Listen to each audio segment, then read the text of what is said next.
రేవంత్ రెడ్డి మాట్లాడితే బీజేపీ నేతలను విమర్శిస్తున్నారని, రాష్ట్ర ప్రభుత్వం ఇచ్చిన హామీల్ని ఎంతవరకు నెరవేర్చారని ప్రశ్నించారు బీజేపీ అధ్యక్షుడు రామచంద్రరావు. వరంగల్, చేవెళ్ల, కామారెడ్డి, హైదరాబాద్లలో చేసిన డిక్లరేషన్లు ఎంతవరకు అమలు చేశారని నిలదీశారు. రేవంత్ రెడ్డి గారు మాట్లాడితే బీజేపీ నాయకుల మీద, కిషన్ రెడ్డి గారి మీద, సంజయ్ గారి మీద, మా నాయకుల మీద పడతా ఉన్నారు, మా ఎంపీల మీద పడతా ఉన్నారు. ఏం తెచ్చారు తెలంగాణకు అని చెప్పేసి నేను రేవంత్ రెడ్డి గారిని అడుగుతున్నాను. మీరు 2.5 సంవత్సరాలు తెలంగాణకు ఏమి ఇచ్చారు? తెలంగాణకు ఏమి ఇచ్చారని చెప్పి మీరు అడుగుతా ఉన్నారు. మీరు తెలంగాణకు ఇస్తా అని చెప్పేసి మీరు ఫీ రీఎంబర్స్మెంట్ ఇవ్వలేదు. రిటైర్డ్ ఒక ప్రభుత్వ ఉద్యోగస్తులకు బెనిఫిట్స్ ఇవ్వలేదు, వాళ్ళకి రిటైర్మెంట్ బెనిఫిట్ ఇవ్వట్లేదు. రైతు బంధువు సరిగ్గా ఇవ్వట్లేదు, రైతు భరోసా సరిగ్గా ఇవ్వట్లేదు, జీతాలు సరిగ్గా సమయానికి రావట్లేదు, విద్యార్థులు ఒక ఉద్యోగాలు లేవు, ఫీ రీఎంబర్స్మెంట్ లేదు. వరంగల్లో చేసిన గ్యారంటీలు ఏమైనాయి? మీరు చేవళ్ళలో చేసిన గ్యారంటీ ఏమైంది?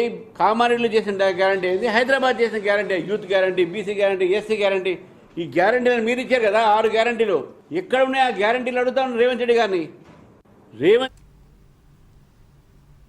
దేశాన్ని ఒక్క కుటుంబమే పాలించాలా అని ప్రశ్నించారు బీజేపీ రాష్ట్ర అధ్యక్షుడు రామచంద్రరావు. ఇటలీ కుటుంబానికి రేవంత్ రెడ్డి గులాంగిరి చేస్తున్నారని విమర్శలు గుప్పించారు. కాంగ్రెస్ కు తెలంగాణ ఏటీఎంలా మారిందని మండిపడ్డారు.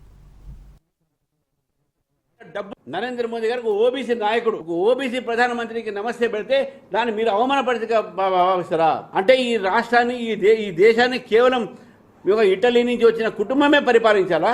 రాహుల్ గాంధీనే పరిపాలించాలా? సోనియా గాంధీ పరిపాలించాలా? జవహర్లాల్ నెహ్రూ పరిపాలించాలా? వీళ్ళే పరిపాలించాలి. ఒక సామాన్యుడు ఓబీసీ పరిపాలించకూడదా?